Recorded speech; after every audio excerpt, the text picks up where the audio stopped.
Hello friends, मैं अपने इस चैनल पर सभी टीचिंग एग्जाम की प्रिपरेशन करवा रही हूँ। अभी बाल विकास पढ़ा रही हूँ। इसमें मैं एक एक टॉपिक कवर करवा रही हूँ। इससे अभी हमारा चल रहा है अधिगम के सिद्धांत। इससे पहले जो सिद्धांत है थॉर्नडाइक और पावलोव के हम डिस्कस कर चुके हैं। आज हम डिस्कस करेंगे स्किनर का सिद्धांत। इससे पहले के वीडियो के लिंक का मैं यहाँ डिस्क्रिप्शन बॉक्स में शेयर कर दूँगी, वहाँ से आप देख सकते हैं। तो आइए स्टार्ट करते हैं। आज का सिद्धांत है हमारा स्किनर का क्रिया प्रसूत अनुबंधन सिद्धांत। इसे स्किनर्स ऑपरेटिंग कंडीशन थ्योरी भी बोलते हैं इंग्लिश में। तो स्किनर जी ने, ये जो थे एक वैज्ञानिक थे, अमेरिका के थे। इनका पूरा नाम था B.F. स्किनर। ठीक, ये आप देख सकते हो इनके इमेज। इनने दिया था, जो हमने का सिद्धांत दिया था उसे हम बोलते हैं सक्रिय अनुबंधन से सिद्धांत, और इसे RS सिद्धांत भी बोलते हैं। जब हमने थॉर्नडाइक का सिद्धांत पढ़ाया था तो हमने बताया था कि थॉर्नडाइक के सिद्धांत को क्या बोलते हैं, SR सिद्धांत, क्या स्टिमुलस और रिस्पॉन्स सिद्धांत, यानी कि उद्दीपक और अनुक्रिया सिद्धांत। और इनका सिद्धांत को हम क्या बोलते हैं, RS सिद्धांत, यानी कि R रिस्पॉन्स पहले है और स्टिमुलस बाद में, यानी कि अनुक्रिया पहले हो रही है और उत्प्रेरक या उद्दीपक बाद में है। ठीक, तो इस ये बेसिक डिफरेंस है। थॉर्नडाइक का सिद्धांत है वो है SR सिद्धांत, और जो हमारा स्किनर का सिद्धांत है वो है हमारा RS सिद्धांत। वो है स्टिमुलस रिस्पॉन्स सिद्धांत, ये रिस्पॉन्स स्टिमुलस सिद्धांत। थॉर्नडाइक जी ने कहा था कि पहले स्टिमुलस होना चाहिए, मतलब उद्दीपक होना चाहिए जो किसी को कोई क्रिया करने के लिए प्रेरित करे। लेकिन स्किनर जी ने इसका अपोजिट कहा था। इन्होंने कहा था कि पहले क्रिया हो रही है, उसके बाद क्या हो रहा है, उद्दीपक।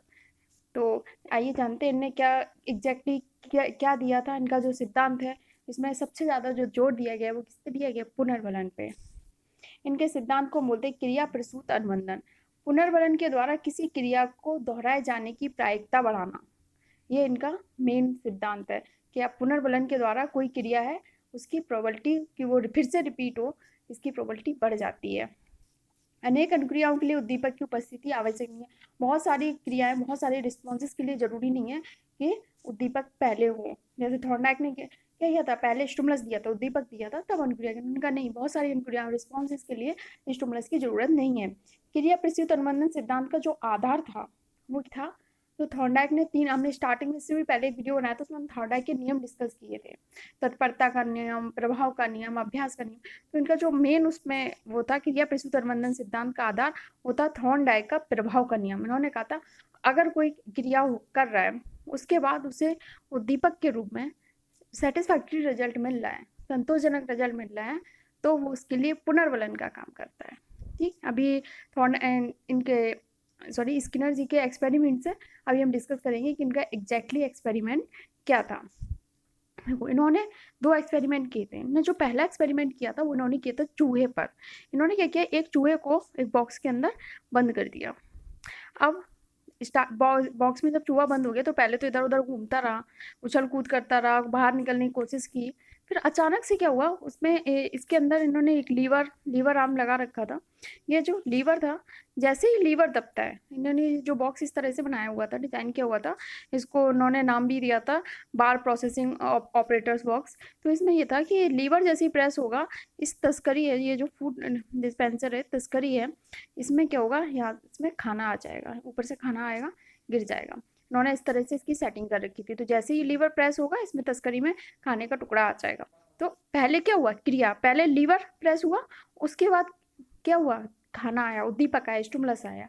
जब खाना आया तो इससे क्या हुआ, इसको पुनर्वलन मिला, हिम्मत मिली इसको, आया कि अगर मैं फिर से लीवर प्रेस कर लूँ तो फिर से हमारा खाना आ जाएगा। तो धीरे धीरे क्या करता है कि चूहा लीवर को दबाना सीख जाता है और खाने को गिराना सीख जाता है। तो खाना उसके लिए किसका काम कर रहा है, उद्दीपक का काम कर रहा है। नहीं, पहले रिस्पॉन्स कर रहा है, पहले लीवर दबा रहा है, फिर खाना मिल रहा है, तब खाना देख रहा है। जब थॉर्नडाइक जी ने एक्सपेरिमेंट किया था तो उसमें क्या, बिल्ली के सामने, उन्होंने बिल्ली पे किया था, तो बिल्ली के सामने पहले खाना रख दिया था, तो खाना को देख के वो क्रिया कर रही थी। लेकिन इसके पास खाना नहीं था, ये नेचुरली अपना इधर उधर घूम रहा था, उछल कूद कर रहा था, बाहर निकलने की कोशिश, इससे गलती से वो लीवर दब गया, और लीवर दबा तो खाना आ गया। ठीक, इसने पहले क्रिया की और फिर खाना आया। तो इससे इसने धीरे धीरे क्या, वो लीवर दबा के खाना गिराना सीख लिया। और इसमें जो खाना था वो किसका काम कर रहा था, पुनर्वलन का। उसे फिर से हिम्मत मिल रही थी कि अगर फिर से लीवर को दबा देंगे तो फिर से खाना आ जाएगा। ये इनका जो पहला एक्सपेरिमेंट था, ये था चूहे के ऊपर। भोजन रूपी चूहा जो इसके अंदर था वो पूरी तरह से फ्री था लीवर दबाने के लिए, वो जब चाहे तब दबा सकता है। जितने बार में जितने बार वो लीवर को दबाता था उतने बार भोजन का टुकड़ा आके उसमें गिरता था, उसकी जो फूड डिस्पेंसर तस्तरी लगाई हुई थी उसमें हर बार गिरता था आके। स्किनर ने जब पूरा डिस्कशन किया कि जो पहली बार उसने खाना गिराया उसमें कितना टाइम लगा, क्योंकि उसमें ज़्यादा टाइम लगा, उसे नहीं पता था कि यहाँ से गिर जाता है। फिर धीरे धीरे धीरे धीरे वो एक्सपर्ट हो गया, वो तुरंत लीवर गिरा के जीने लगा। तो उसने जो पहली बार गिराने में जितना टाइम लिया, फिर दूसरी बार गिराने में टाइम लिया, तीसरी बार, तो उस सबका उसने पूरा डिस्कशन मतलब वो कंक्लूजन निकाला। नहीं, उसने उस पर विश्लेषण किया कि पहली बार में बहुत ज़्यादा टाइम लगा था, फिर कम होता गया और धीरे धीरे वो बिल्कुल कम हो गया, वो तुरंत अपना खाना गिराना सीख गया। तो इसके विश्लेषण के बाद उसने कुछ निष्कर्ष निकाले, रिजल्ट निकाले, और वो उसने अधिगम के सीखने के सिद्धांत में दिए। उसने कहा कि भोजन रूपी जो पुनर्बलन है वो चूहे को लीवर दबाने के लिए प्रेरित करता है। उसे किससे पुनर्बलन मिल रहा है? भोजन से। पुनर्बलन के फलस्वरूप चूहा लीवर दबाकर भोजन प्राप्त करना सीख जाता है। तो इनका फाइनल जो रिजल्ट था वो ये था, यदि क्रिया प्रसूत अनुक्रिया, क्रिया प्रसूत का मतलब होता है जो काम कार्य किया है, कि जो क्रिया की गई है, यानी कि जो कार्य किया गया है, अगर क्रिया प्रसूत अनुक्रिया किए गए कार्य के उपरांत अगर कोई पुनर्बलित उद्दीपक यानी कि रेनफोर्स्ड स्टिमुलस दिया जाता है। रेनफोर्स्ड स्टिमुलस क्या हुआ?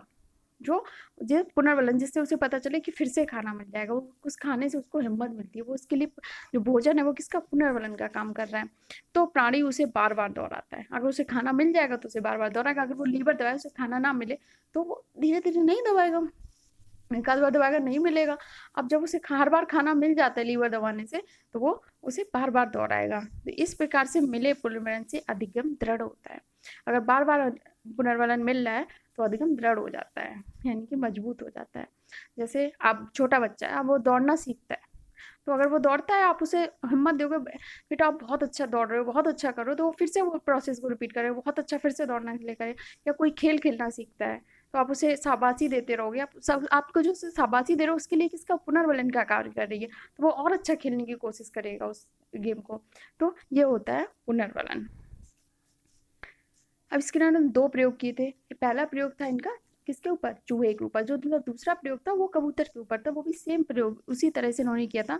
ये इन्होंने 1943 में किया था, वो वाला 1938 में किया था।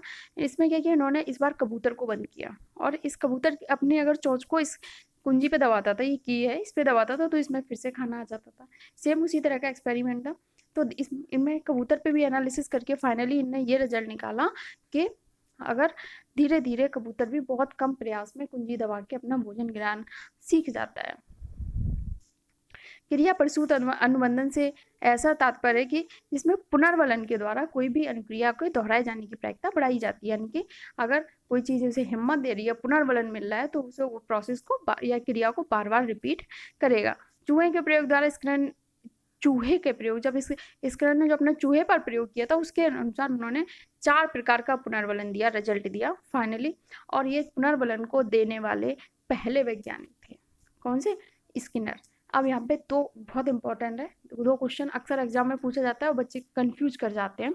एक है कि पहले मनोवैज्ञानिक कौन थे जिन्होंने पुनर्बलन पर बल दिया, तो इसका आंसर होगा स्किनर। और अगर ये आता है पुनर्बलन का सिद्धांत किसने दिया, अगर सिद्धांत की बात आती है तो आएगा नाम हल का।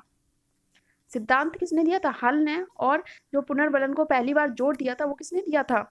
स्किनर ने। स्किनर ने क्रिया प्रसूत अनुबंधन के 4 सिद्धांत बताए थे, 4 तरह का बताया था। इन्होंने कहा था कि पुनर्बलन 4 तरह का होता है, 4 तरह से दिया जाना चाहिए। सतत पुनर्बलन, सतत पुनर्बलन मतलब कंटिन्यूस, आप उसे लगातार उसे प्रमोट करते जा रहे हो, रोज उसको हिम्मत देते जा रहे हो। लेकिन इसमें इसका एक ड्रॉबैक ये है कि अगर आप उसको रोज पुनर्बलन देते हो, जैसे मान लो आप कोई कार्य अच्छा करते हो, ठीक, आप अपना होमवर्क अच्छा करते हो, तो आपको टीचर रोज very good very good very good very good दिया जा रहा है कंटिन्यूसली रेगुलर, तो आप उस वेरी गुड से एक टाइम के बाद बोर हो जाओगे, उससे फिर से आपको पुनर्बलन मिलना बंद हो जाएगा। मतलब एक तो ये इस टाइप का पुनर्बलन होता है सतत पुनर्बलन, जो आपको लगातार मिल रहा है, आपको रोज उससे हिम्मत मिल रही है, ठीक। लेकिन ये होता है कि इस पुनर्बलन में एक टाइम के बाद इंसान थोड़ा बोर होने लगता है। एक होता है आंशिक पुनर्बलन, यानी कि कभी कभी आपको कभी कभी आपको पुनर्बलन दिया, कभी कभी आपको वेरी गुड मिला, रोज नहीं मिला।